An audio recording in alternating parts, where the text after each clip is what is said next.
Hello, everyone, and welcome to the Orange Team Podcast. I'm your host, Leighton, and with me I have the magnificent Mitch. Hello, hello. How are you doing It's good today? to be here. Terrible. Absolutely terrible, because I had to deal with Facebook's disgusting business-facing support and infrastructure.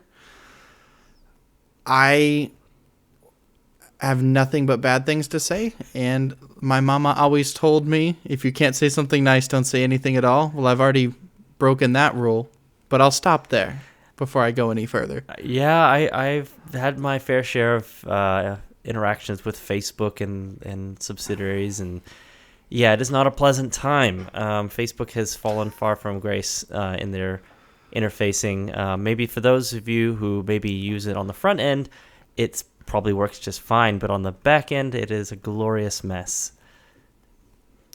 Mess is right. Glorious remains to be seen. I suppose we'll find out in the next 48 hours when they respond to my ticket. Yeah, well, I'm being very facetious. They are a pain, but unfortunately necessary in this day and age. So, but actually, that's a good way to promote. We do have a Facebook page. We're working on getting an Instagram page, and of course, we're on YouTube, Spotify, Apple Podcast.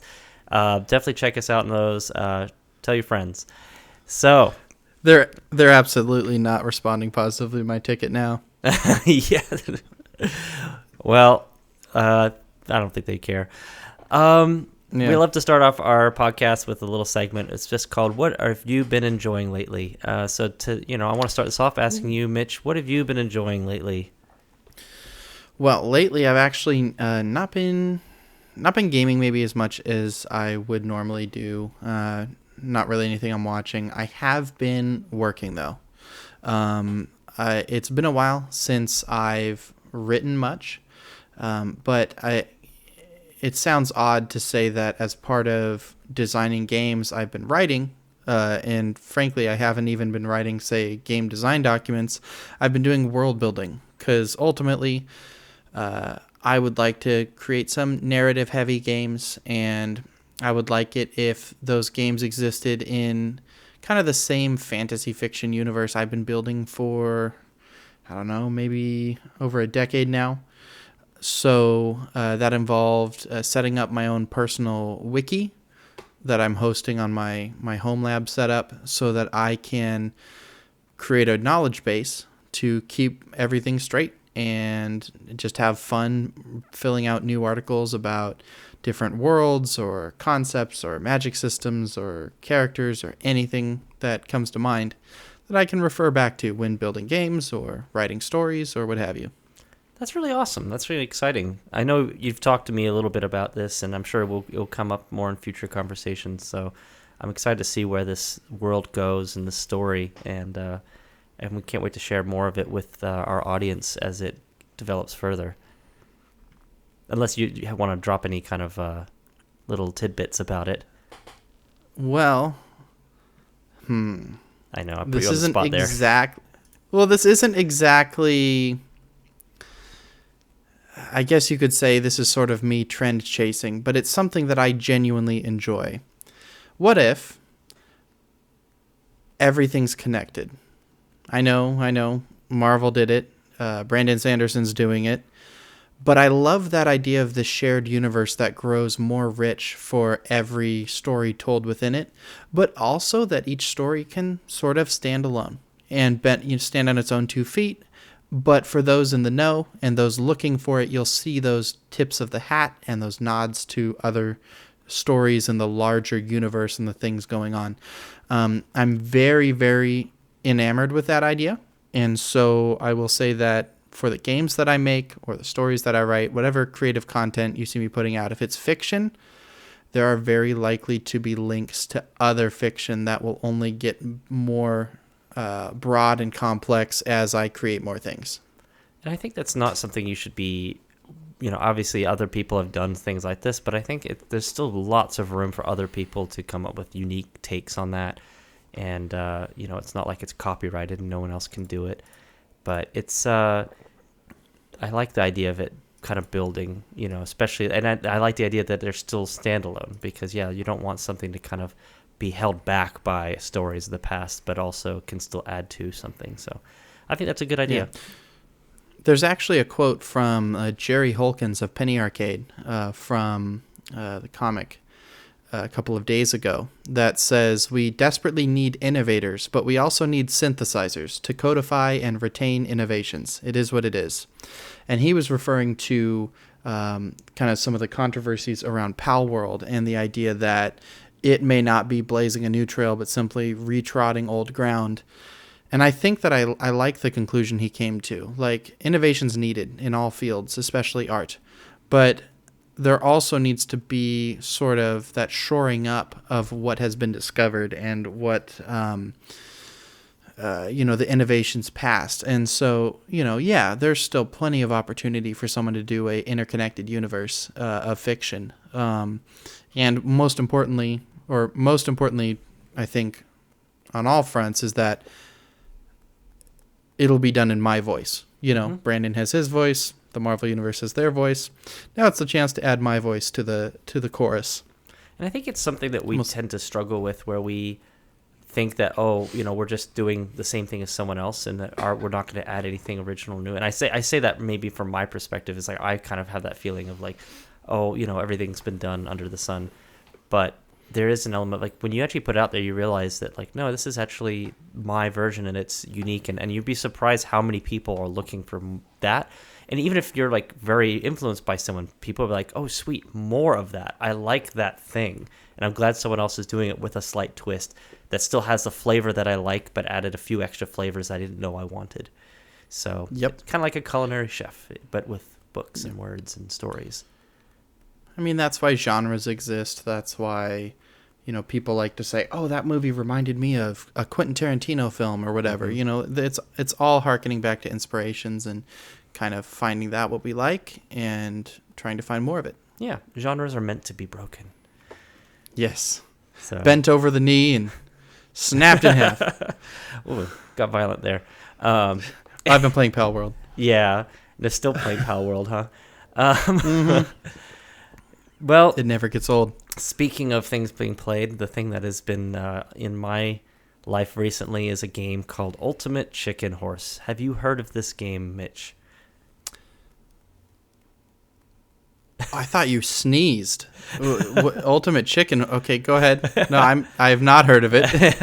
Well, I discovered it actually watching another group of YouTubers by the name of the Underdogs, and they played it. And I know it's not like I don't think it's a fairly new game. I think it's been around for a while, but it's on the Switch. It was on sale. I bought it. And the premise of the game is it's couch co-op, so you can't play it online, but it's most fun played in person. You play these little animals. You can have like a raccoon or a horse or chicken or and all those things. And then they have these levels where there's just a start point and an end point. And there's usually some kind of chasm in between. And with each round, you're given a box of goodies that you can place into the map. And some of them are just like platforms, but some of them are death traps. And your goal is to basically build the map out with each round. And sometimes if it's too easy, like you all make it to the end, nobody gets points. So the goal is you want to make it hard enough that you kill your enemies or your friends or whatever, and you still make it. So then you can get the points. Okay. And it gets really wacky and silly. You placing like flamethrowers and hockey sticks and that shoot pucks at you, and it gets really goofy, silly. It's super funny. I was up till midnight the other night playing it with my wife and her sister, and we were dying laughing. It's just so funny, so fun. My kids play it too, and it's just a really funny, fun thing because every game is different because you get new items and you place them different places. We found out, so I have two boys. My oldest one is pretty good at games now. He can do the platform. He's learning the techniques, but my younger one, he's still not really good at the game. But what he is good at is being an agent of chaos. As children are wont to be. As children are. He's natural. But in this game, he loves finding the deadliest things and place him in the worst possible places for us, like right at the finish line. And just at one point, he literally boxed in the flag at the end that we literally couldn't beat the level. That's awesome. Which thankfully there are items where that you can blow certain pieces up, so you can kind of go to war with each other too. But like, I'm going to destroy that thing you put in. But yeah, he made it fun because he made the levels harder, like in ways that we never would have thought of, and we still managed to overcome it. So it's a really fun game. I really love the idea of being able to just sit on a couch and have 2, 3, 4 people all playing together, and just the laugh and the camaraderie, the banter. It's something that I really just have a lot of fond memories of, and I think it's where video games peak to a certain extent. Like, I'm not saying that there are other ways that video games peak, but I think one of the greatest things video games can do is bring us together and create Agreed. memories. I think something I said on the last podcast. Do you remember how I worded it, Mitch? But it was it was a vessel for creating memories, I think is kind of what I said. That sounds familiar, and I remember really liking that turn of phrase, and then I think we kind of segued into talking about our favorite memories of gaming. But yeah, and that's kind of what very much what feeds the topic this week was this game, and that segment on our last podcast was the idea of the local multiplayer, couch multiplayer, LAN parties, things of that nature where you're in person. And back in my day, that was the only thing you could do. You could play together in person. But then everything changed when Xbox Live arrived. But only Nintendo, master of couch party games, could keep it alive. But when the world needed them most, they released the Wii U. Years passed, and then the Switch was released. And I believe it is the system to bring back local multiplayer.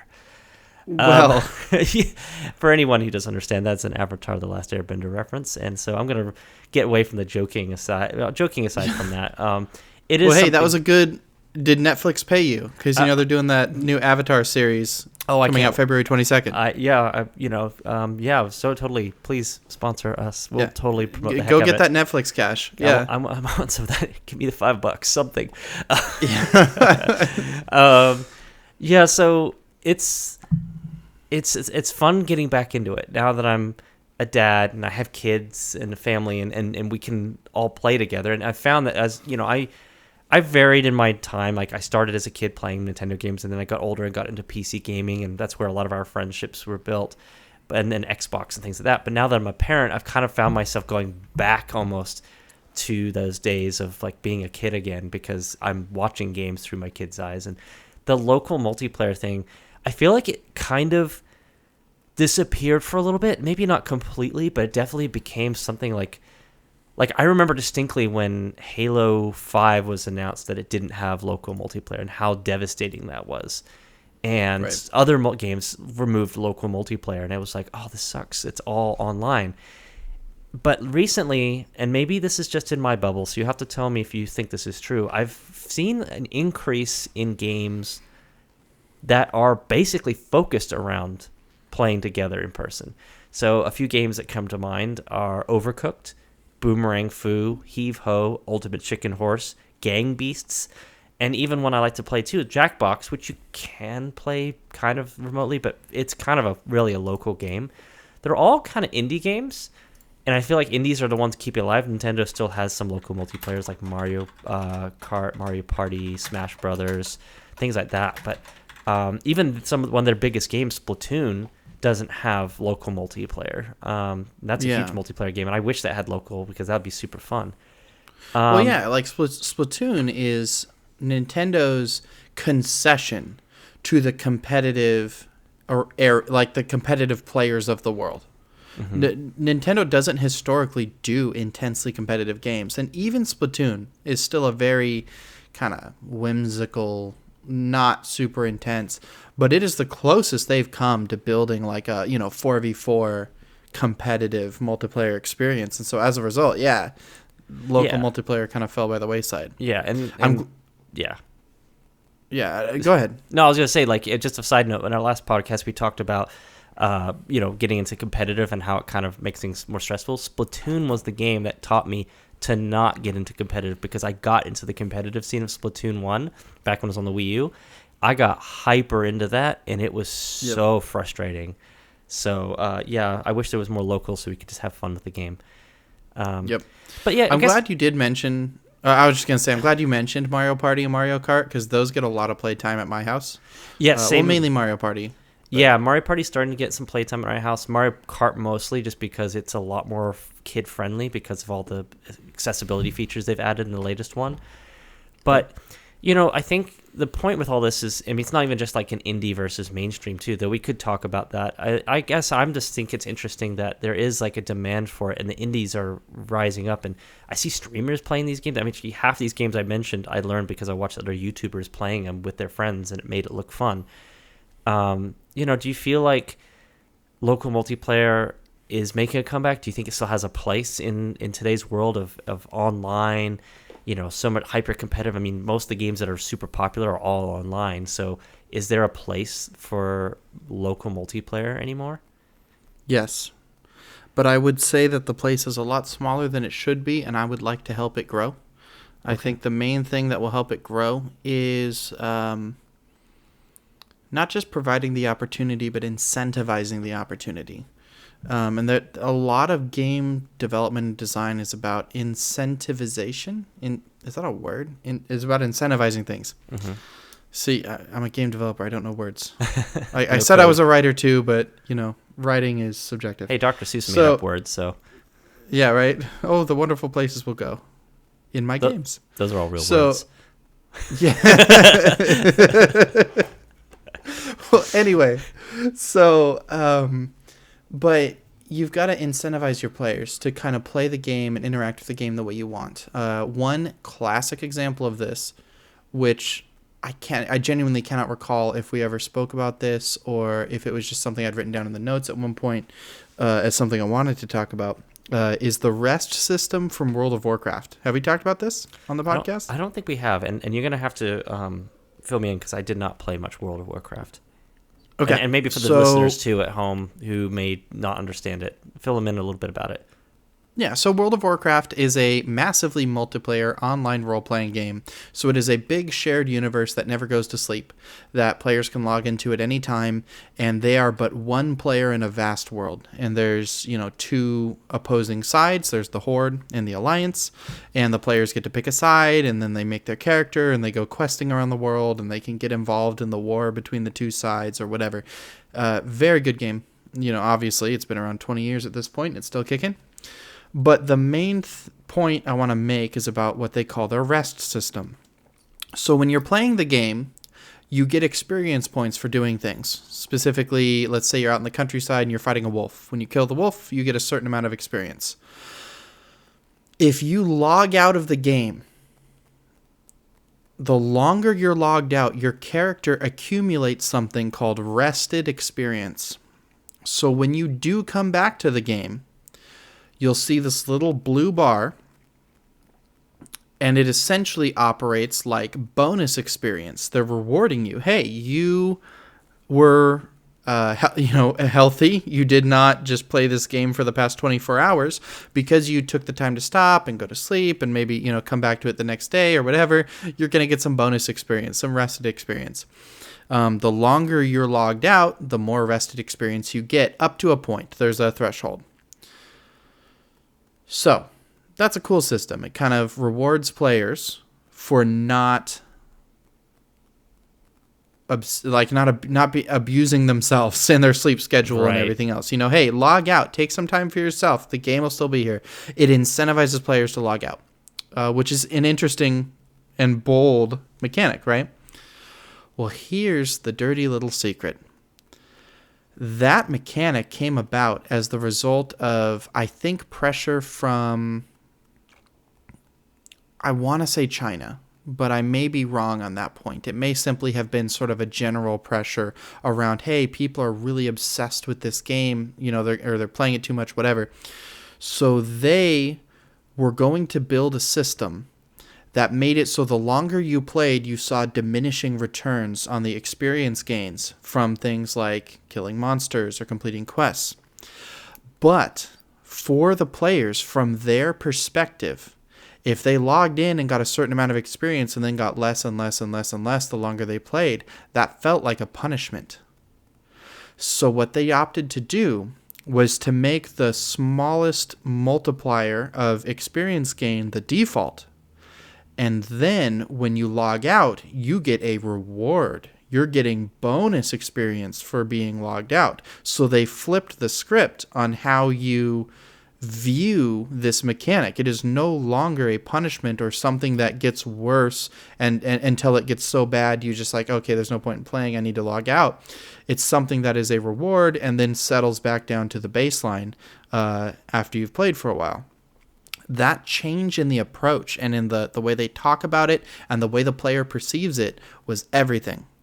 And that is the power of incentivizing players, and not only that, but just understanding player psychology. And everyone likes to be given something as a reward. Nobody likes to have something taken away. But if your goal, the goal was the same, get the players to log out once in a while, but the way they approached it was different. And I think that there may be ways, this is literally just spitballing, it's not like I have something figured out, it's not, I don't even really have an example to point to. As developers, we should really be incentivizing players to do couch co-op. We should be incentivizing players to create those experiences like that we had growing up. Everybody in the same room playing. Maybe if it detects you're on a local area network, it kind of unlocks things that might otherwise be locked. I don't know. That would be a very broad topic. But nonetheless, you're right. Couch co-op is still hanging on. I think the indie scene, indie developers are the ones best positioned to continue to nurture it and grow it and continue to keep couch co-op in the world, and in people's minds, and to really make it something that comes back, to make LAN parties viable. Yeah. Whereas they haven't been for a long time. People have just been lazy. It's like, we could still be having LAN parties, but everyone just goes, well, if I can just lobby up with you on Steam or whatever, why would I bother lugging my computer to your house? We need to incentivize that behavior, I think, because we've gamified so much about our lives and our culture and our society.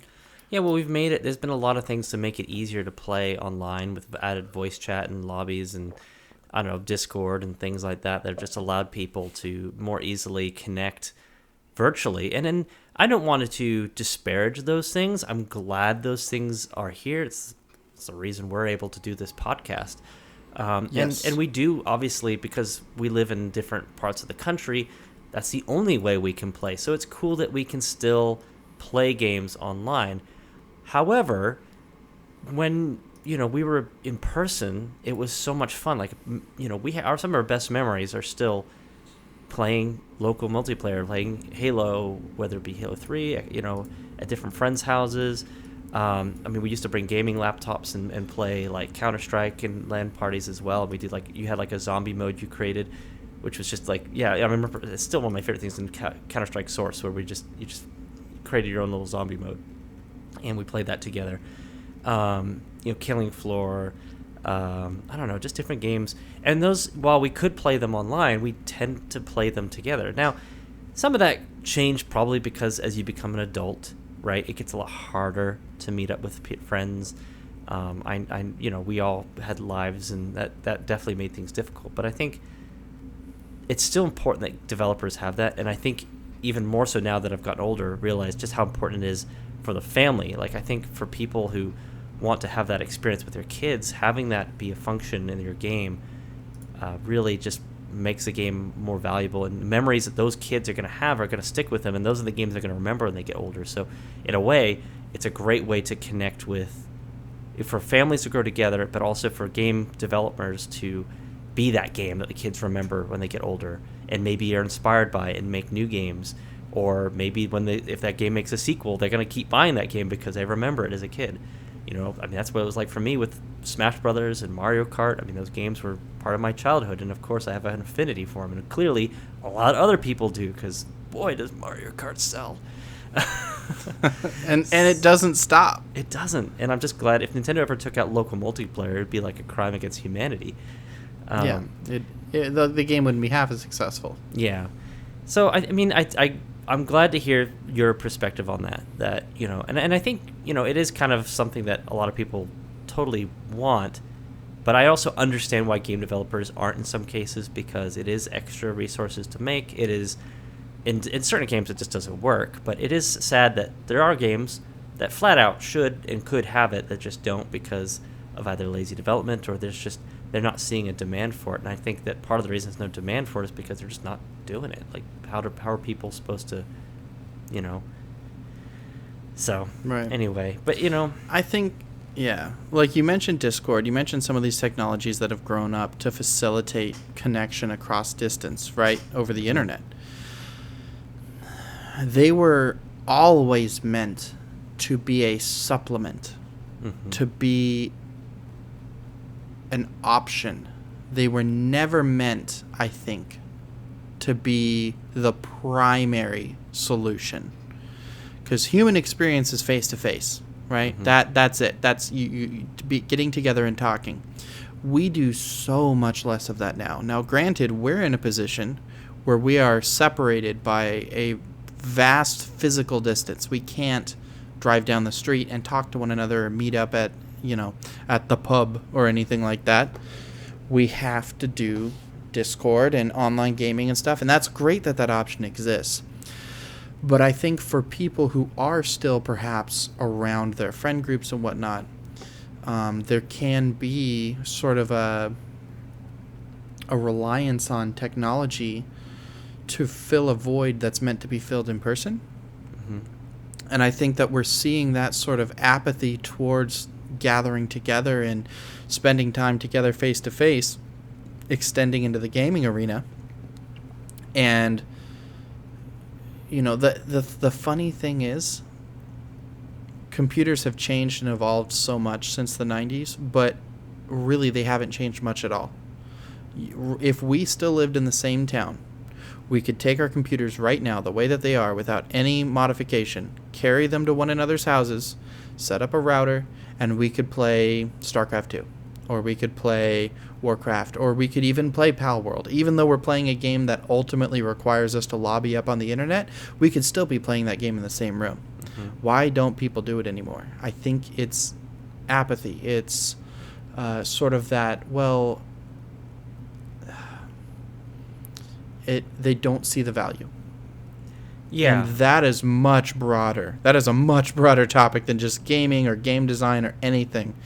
But I think it's unfortunate, and I think, as with all things, in the immortal words of Linkin Park, watch it fly by as the pendulum swings, right? Like, the pendulum's going to swing back towards people craving that in-person experience. I think COVID, how many years later now, 3 years or so from the worst of it, is still fresh in people's minds. And that was a situation where it's like, hey, we cannot see each other even if we live next door.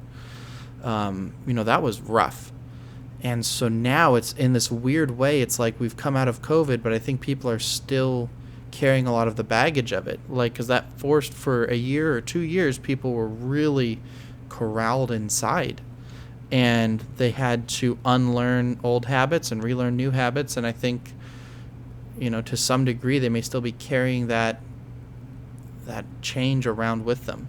It's like, well, we got to relearn how to be friends in the same room again. Yeah, I think, there's people that have definitely lost that skill and are working to get it back. But I think there's also, like, when you were talking about that, I was thinking in some ways, I think that's why there's a sudden resurgence in local, multiplayer games, is that there was a huge group of people that are like, wow, that was really rough not being together. We need more stuff to do together now that we can all meet up again. So it's like, I think there's a lot of that where people are like, yeah, I want reasons to hang out with my friends. And I think some of it comes down to, like, the accessibility of how you do that. I think one of the things I love about the Nintendo Switch is how much it was designed around allowing multiplayer. Like, I mean, the game literally comes with 2 controllers built onto the side of it. So, like, by default, you can play at least 2 players no matter where you are. Right. I was thinking about how portable that thing is. I'm like, if you have, like, a second dock, like, you have your one at home and you just have a second dock, it's like, that thing is so easy to just take anywhere if you want to plug into another TV. Whereas, like, I remember the old systems, it was so many cables and they're big and bulky and all the stuff you had to bring. And now it's like, I can carry my entire Switch with, like, 6 controllers in a backpack with the dock, with the system, and then just set it up easy. I actually have secondary docks I took to my in-laws' place. I have a dock that's permanently set up there so that I can just take the Switch, dock it, and then go. Like, that is so nice. So I think part of that too is you look at like the systems, because I mean PC gaming, while you can do local, it obviously has a much larger barrier to entry because it either requires a laptop, which I mean is not hard, but it's more expensive, or a PC, which is a lot more work to move. And then you look at the Xbox and PlayStation, which have just, I don't know, they just haven't really built an ecosystem to encourage that. Like they just don't really promote people buying multiple controllers. They most of the games on them are single player or online multiplayer games. But Nintendo has fostered a environment of local multiplayer with the games they produce, but also a lot of the indie games that come on board, and it makes it so easy to, like, it removes a lot of that barrier to entry for doing those local games. I'm incentivized to buy more controllers for the Switch because so many of the games are multiplayer, and I have a family Right. with kids, and the system, like I said, it's a lot of the games are multiplayer heavy focus. Even like their single player games, like Mario Wonder, which just came out. You can play it single player, but you can also play it with 4 people, side-scrolling Mario. And then and same with even the 3D Mario they had in the Wii U, and then the Kirby games are all have multiplayer in them, and Animal Crossing you can do multiplayer, and like a lot of their mainstream games, other than like Splatoon and certain ones. But yeah, so I think whereas you look at like, I don't know, PlayStation, it's like it's all single player heavy games. Spider-Man and God of War and The Last of Us and Uncharted. They're all like, and I'm not saying those are bad. That's catering to a certain market, and I love a good single player game with a good story. So don't get me wrong, I'm still heavily invested in those. Love a good, but I just don't think that's all there should be. Right? I love Right. the idea that I can just pick up a silly little game with no. The rules are so simple and easy to understand. It's like 2 buttons you have to figure out, and like almost like an NES game. Yeah. It's just that simple pickup, and anyone can play it kind of game, and you can invite your friends and family to join you. That was like Wii Sports. That's a great example of a game like that. It came with the system. The controller made perfect sense. Anybody could understand it because it was just emotion. And man, there's a reason that took off because everyone's played Wii Sports, Yep. and it's like, it's a meme, and the music's iconic, and so yeah, I don't know, it's so interesting seeing the ebbs and flows of gaming, and obviously it's not dying. There's consoles and people catering to one market, Nintendo's catering to another. I just think it's interesting to see the growth of that sector, and I think it also is just good to see that people are understanding the value of being together. I think that's one of the Right. main reasons I want to bring this topic up, wasn't even about the gaming. While I do think it's fun to talk about that, it was just the aspect of like our society, and how I'm seeing a shift in this generation of people wanting more time, more quality time. They're focusing less on growing their careers and becoming like these corporate executives, and more focusing on experiences and people and relationships. And I think that's really cool to Yeah. see. And that's, I think, why I brought this subject up, because the relationship building I have with my kids when I play these games is so much better than just playing a game by myself. Right. And you bring up a good point. I think it was something you had said earlier about gaming being a way to bring people together. Mm-hmm. And that's, again, regardless of geographic distance, gaming is a really incredible vehicle for a shared experience. You get the opportunity, those water cooler moments of, oh my gosh, do you remember hot dropping in Fortnite? How crazy that, I can't believe we survived. Or you get those moments of, oh, we got to experience this whole story together. Like, how cool was that? And that's why I think, I think especially among this generation, like you identified, there's a weird dichotomy, because I had just finished saying, and again, I don't feel like COVID was the source of all of this distance. I think COVID simply highlighted an existing reliance on technology and willingness to let go of interpersonal interaction.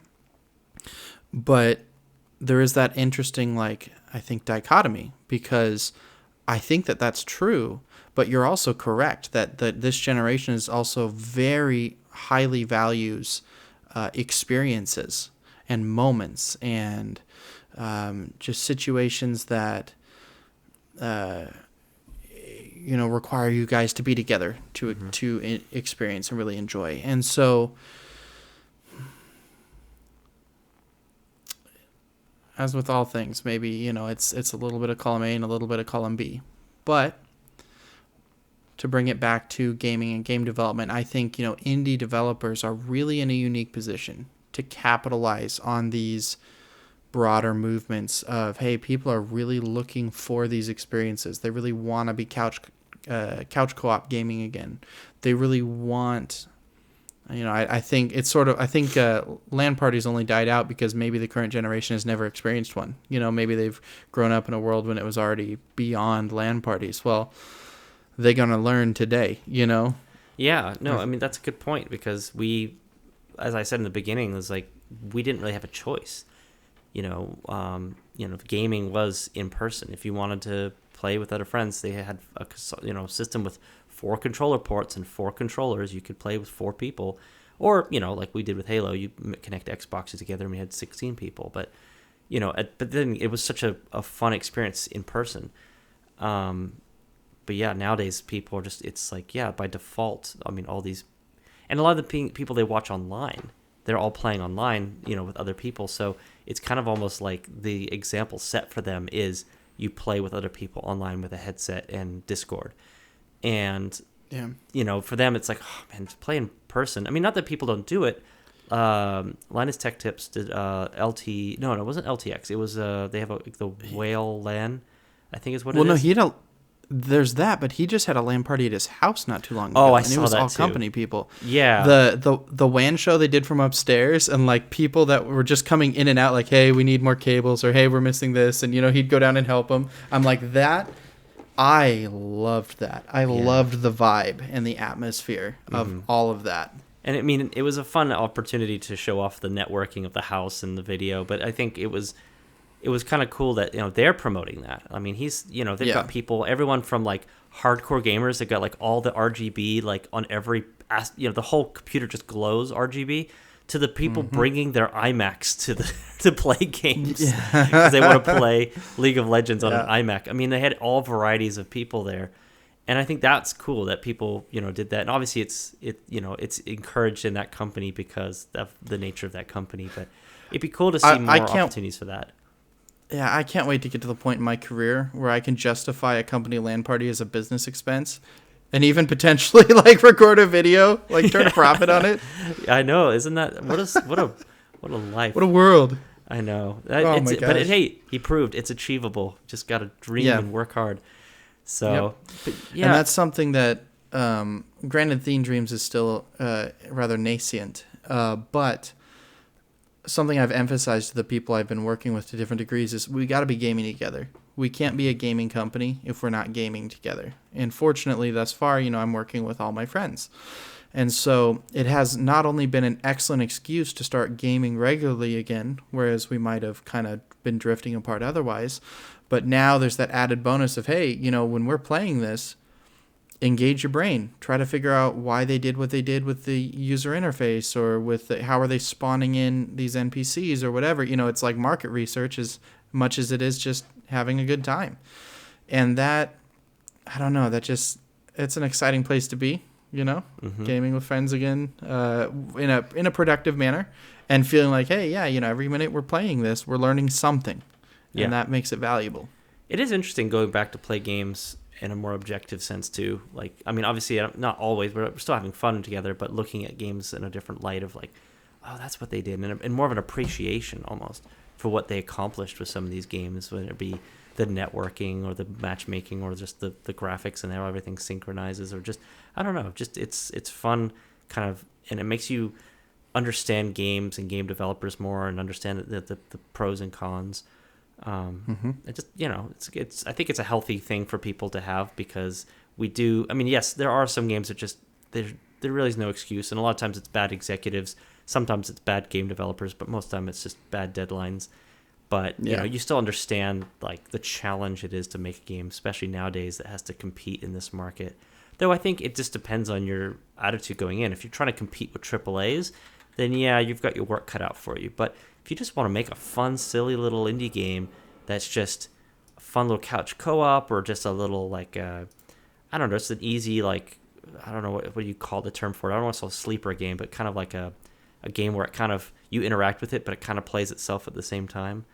What do they call that as a term for that? Idle games? Idle games, thank you. Yeah. Oh my gosh. You can do those kind of Cookie clicker. Yeah, there's so much variety, and every time I see some of these indie games get announced, I'm just amazed at the creativity they're coming up with. So, but yeah, there's a lot of opportunity. I think the world is your oyster at the moment with game development. Just got to do what you love, and if you love it, the passion will shine through. So Right. but yeah, I think so kind of back to the subject though with the multiplayer and then the people and how we connect. I think it's interesting seeing I don't know like I think it's like social media and how it we kind of all these things have converged with like as far as like why we got away from local multiplayer, and I see more and more people disconnecting from social media are also the ones that were like, hey, let's meet up in person more. And I think that there's that trend there, but I have largely abandoned social media except as a vehicle for business, which is an odd place to be honest.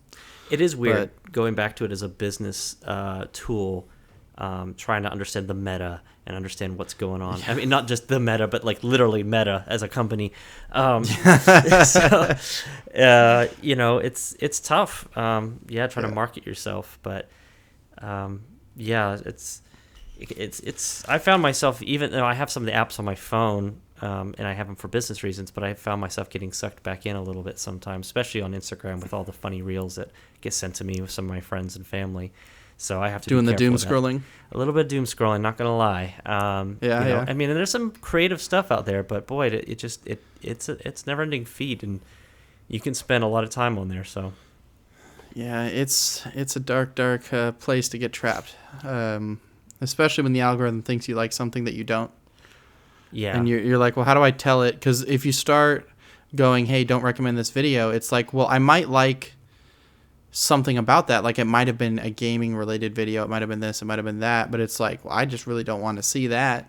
But when you say I don't want that, it takes all of the tags associated with that video and negatively weights them.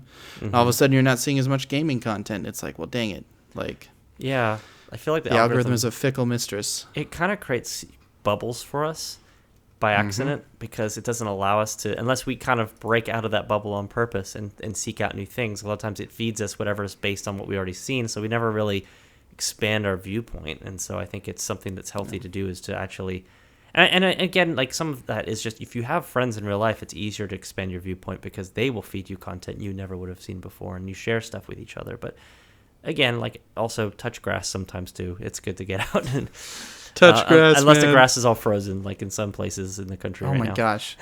Yeah, it's been cold. It's warming snow. up a bit. Yeah, touch snow. So like that's the weird thing about, I used to live someplace where it was summer all the time. Like the low was in the 40s, and like now I live somewhere where, I say the low was in the 40s. It's not like I had never seen snow. It would snow where I used to live, but now it's like it can be like 2 degrees, feels like -13, and it's like, oh my gosh. like you step outside and your lungs immediately burn. I had frost build up on my mustache when I was just walking around outside the other day, like a full-on Nanook of the North, going on. Like, it's ridiculous. Oh my goodness. Yeah, I can't relate. Yeah, well, you keep enjoying that sunshine, lollipops, and rainbows. Yeah, got all that. No, it's there's different ways of life. It's funny seeing so many people move to different parts, and you get to kind of get an idea of where everyone's at and what things are going. So I'm not bitter either. Like, I do love the fact that life is born of seasons, right? Life is seasons. Whether that's something you might enjoy something for a season, you might live somewhere for a season. Within a given year, there's the literal seasons: spring, summer, fall, winter. So to live somewhere where the seasons have a lot more tangible manifestation is really interesting to me, because it's still new. And I do know that, hey, man, it's really cold right now, but it's only going to be cold for about a month. And then we'll get back to just, jacket weather. And then we'll get to spring and summer. Like, I love the cycle. I love keeping it fresh. Yeah. Well, we're getting to the end of the podcast, and I wanted to bring up a little game that I think would be kind of fun to play. Let's do it. It's a game where I had a name for it. I cannot remember the name, so I'm just gonna basically the premise of the game is I give you an intellectual property. I want you to come up with one word to describe that intellectual property, and feel free to think of your own intellectual properties you think we can bring in. I've got a couple already in the queue. Yeah. But I think it's a fun game. But one of the rules I've made is you can't use that same word for the next item that comes in. Now, that doesn't really limit you too much, but it does make you think a little bit about the choice of word you might use. Yeah, I just think it's a fun way to kind of create conversation and also just talk about things that we both are interested in. I try to pick topics or IPs that I know that we both have experience with. So the first IP I'd like to bring up to you and get your word is Star Trek. Ooh. Okay. Man. Okay. Okay. So 2 words come to mind. I think I'm gonna land on humanistic. I really wondered about humanity, but I think humanistic, because like humanism as like a concept is sort of the idea of humanity kind of coming together and then growing bigger and better for being together. And Star Trek is very much about a utopian future where we have largely set aside our differences as humanity and have then expanded out into the stars. And each Star Trek series deals with like almost a different aspect of human experience. You've got the main Star Trek, which is just exploration. You've got Next Generation, which is more exploration, but also a lot of like politics and interesting socio-political commentary and things of that nature. You've got Deep Space Nine, which was very much almost like a war story, but told in this same utopian future about being on the ragged edge of human-occupied space. You've got Voyager, which is about a group of people. I never made this connection until literally like a week ago. But somebody pointed out that Star Trek Voyager is literally just the Odyssey. It is about a crew who gets thrown far, far from home and is just trying to make their way home. And I was like, yeah, I never made that connection. That tracks. Look at me. Yeah, I know. I was like, oh my gosh, that makes sense. Everything makes sense now. I'm going to go back and read the Odyssey because I really liked Voyager. Yeah, I know, right? Voyager's still peak Trek. But, that's so Star Trek, it's a very humanity. Let's say humanistic. Okay. Let me think I'm thinking the word for me is, oh man, there's so many words you can use for Star Trek. I'm trying to think the first thing that comes to mind is like, maybe the word is overcoming. Because I guess to me, like when I watch Voyager, which is the main one I've watched, it's just there's always like a problem that has to be overcome, and they have to work together to kind of come up with solutions, and the teamwork, and that's kind of what allows them all to work at the end, is that they're all cooperative, and it's overcoming so many different challenges that they're faced, and that they're continuing to persevere. Maybe I was gonna say perseverance, but I'm gonna say overcoming still, but kind of in the vein of perseverance, because it kind of is that showing of like, if you continue to push forward and do your best, and it's optimistic. Oh, maybe that's that's why I said there's so many words, but I'm just gonna say overcoming is the word, because that's what I think of when I think of Star Trek, is them constantly overcoming challenges with new ideas and new solutions, and that's something I resonate with. Is I love problem solving, and I love overcoming those problems with solutions. So that's what draws me to that franchise. So. Okay. Nice. The next one, Lord of the Rings. Oh no. I know you're very fond of this.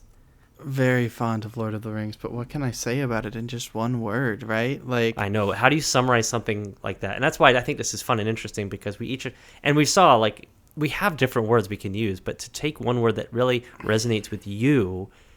And then I like the explanation that comes with it, because it's like there's it almost summarizes what makes you resonate with that, rather than what summarizes the series. But like, what is the word that connects you to that franchise? Essential Essential for Lord of the Rings. Interesting. So essential in our modern use most commonly means like, oh, that's something I need. Like I need that, right? That's essential to me.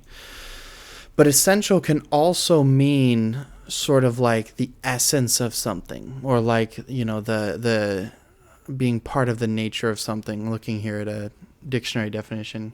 But I think that both definitions are equally applicable to me, that Lord of the Rings is fundamentally important to my understanding of fantasy literature, to my concept of heroic archetypical characters. Like, who doesn't want to be Aragorn, and who doesn't want to write characters that look and feel like Aragorn, right?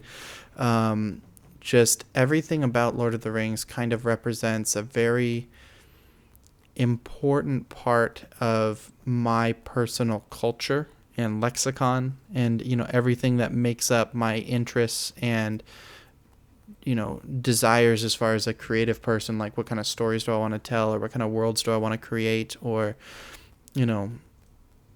I very much, if I can capture even the tiniest sliver of the secret fire burning at the heart of Lord of the Rings, then I will have done my job.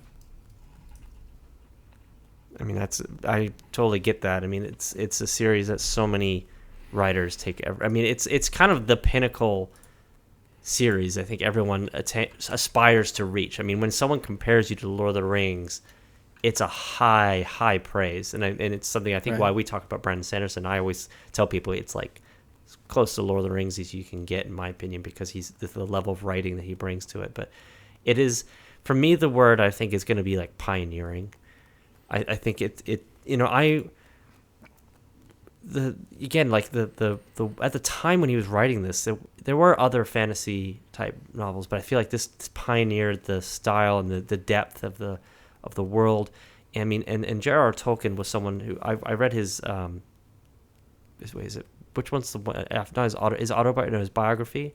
Which is the one that where he doesn't write it? Oh, if he doesn't write it, it's a biography. If he does write it, it's an autobiography. Thank you. Okay, his biography, and learning about his past and his love of languages, and the fact that essentially the whole world was built because he created his own language and needed a world for it. Right? It's kind of insane that he created one of the most influential worlds, but he needed there to be history and meaning to the language.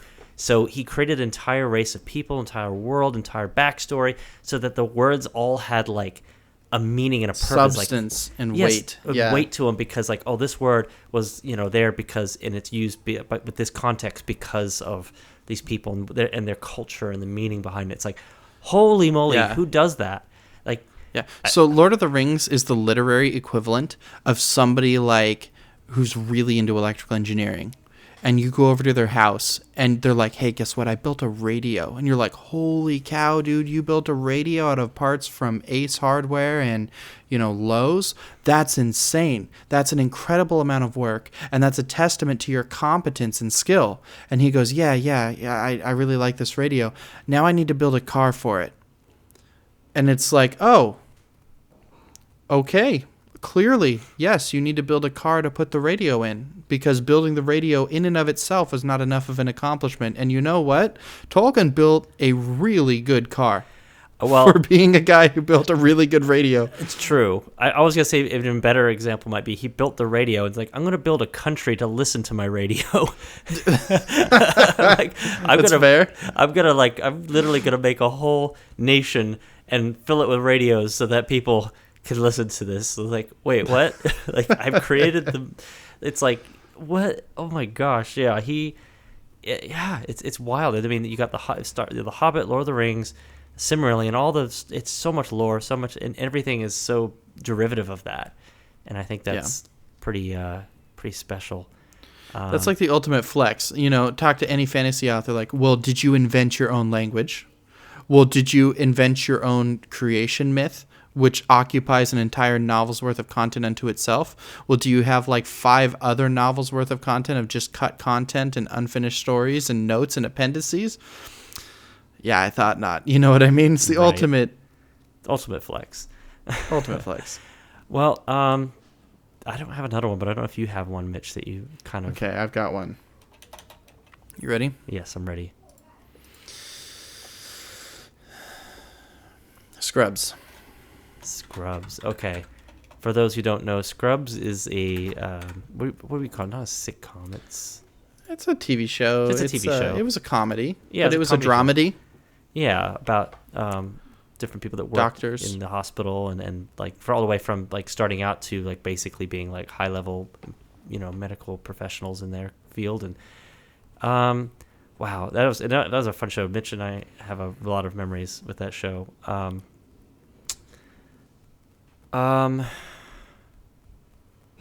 Wow. Okay, hold on. I need a moment here because there's so many emotions tied to it. I mean, it's funny and emotional, but it's like, wow. I'm like really struggling. I guess the first word that came to my mind, I'm just going to use it because I can't think of it, was impactful. Okay. I feel like I could pick a better word, but that's the first thing that came to my mind because it really had a huge impact on me. Because it was so funny, but it was amazing how deep the show could get, and the lessons it taught, and the morality of it, and the ethics, and it just was very real. So it was very, I guess, impactful for me because I just remember like, wow, and it just ended on such a good note too, which very few shows did, if you don't include season 9. It's. Yeah, I'm just gonna stick to that word. I need to. Yeah. What do you? What does it describe for you? Winter. Now that's an interesting choice of word. Let's unpack that a little bit. Yeah. So, do you remember? Oh, this is going to be a spoiler alert. Okay, hang on. Oh man, how do I say this without spoiling anything? There's an episode. Guys, spoiler alert. We're gonna spoil it. So okay, if you don't want to listen to spoiler, don't just skip to basically this could be into the podcast. Yeah. All right. Well, in case you're skipping, farewell. It's been a lovely podcast. Thanks for coming. Thanks for coming. All right. Spoiler alert.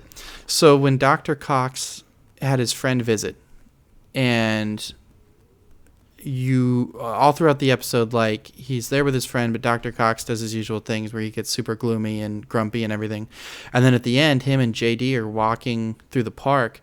And he like turns to say something to his friend, and when the camera cuts over, his friend's not there, even though he was following behind them. And then JD goes, "What are you doing?" And he says like, "Oh, well, I was just talking to my buddy." And JD goes, "Where do you think we are?" And the camera pans over, and you see that they're at a funeral for the friend who had died earlier in the episode, and that the whole episode was actually secretly about Dr. Cox coping with his death and feeling responsible for it because he had come to the hospital seeking help and Dr. Cox wasn't able to help him. But he actually died early on in the episode. And the rest of it was just Dr. Cox hallucinating and like talking to the specter of his friend, the memory of him. So that scene had a song for the soundtrack called Winter by Joshua Radin. And it has a mood and a vibe and a feel, very gloomy and introspectful and thoughtful and soft-spoken, which is an interesting pair with the normally loud and rambunctious and humorous and over-the-top comedy of Scrubs. But that was what made Scrubs what it was, that balance between light and dark, between laughing and crying, and joy and sadness. And I think that song and just kind of that season and that emotion exemplifies Scrubs the most. Winter as a season is a season of great beauty, but it is also a season of death and gloom and cold and bitterness. And so Scrubs really captured that well, and I think that episode, that scene, and maybe even particularly that song sort of embodied Scrubs as a whole. Mm-hmm. I like that because it's so much deeper. Like when you hear the word, I mean, when you first said it, I was like, what?